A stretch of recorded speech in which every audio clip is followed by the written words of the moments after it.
there is no cyclone that could dampen the spirit of this beautiful city called Orville. Okay, this first number is called King Harvest. It talks about crop failure and the like, so it's quite pertinent to what's happening here today, right? Due to the cyclone, and hope you enjoyed.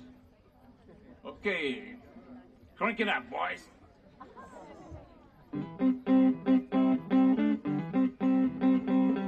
Corn in the field, the rice of the fingers across the water. River will just surely come. I work for the union, 'cause she's so good to me, and I'm bound to come out on top. That's the way she said I should be.